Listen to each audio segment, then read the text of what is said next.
we're joined by Matthew Brown. He's an expert in Latin American history at the University of Bristol. Thank you so much for your time, Matthew. Now, the National Assembly, as I just mentioned, has rejected this state of emergency and calling for the military to choose a side. What kind of outcome can we expect from this, do you think? Are we going to see a coup?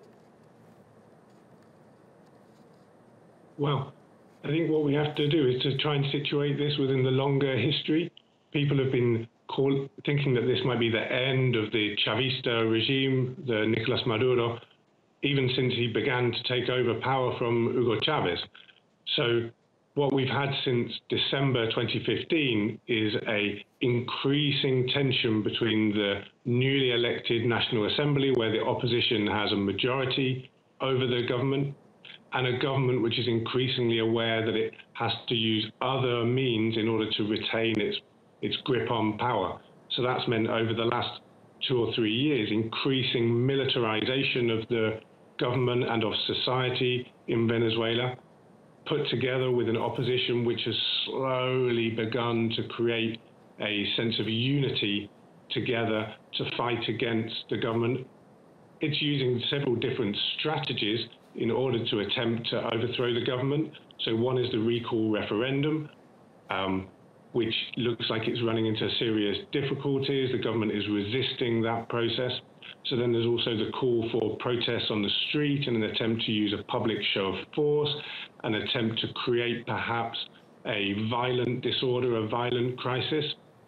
That might also come to severe difficulties too. I think the important thing to remember is that there is so much will amongst Venezuelans to avoid violence, to avoid a violent transition, to avoid a violent process. So there's a lot of people investing in different strategies to build respect for the rule of law within Venezuela. Despite, I mean, you say that Venezuelans are trying to avoid violence, but the opposition are really trying to galvanise people to take to the streets. The leader, Capriles, calling on Venezuelans to even join in protests on Wednesday. What kind of outcome do you think this could bring? Yeah, so I think the thing there is that it's important to remember that the opposition is trying to create this sense of unity, but not all members of the opposition and all of their potential supporters will want to use that going onto the streets as a means of achieving political change. My feeling is that people will go onto the streets. People have been going onto the streets for a long time. There were the big protests in 2014. Protests have continued despite use of the state apparatus to try to control those, often with violent results. So I think people will go to the streets. I think that we will see images on our TV screens of conflicts.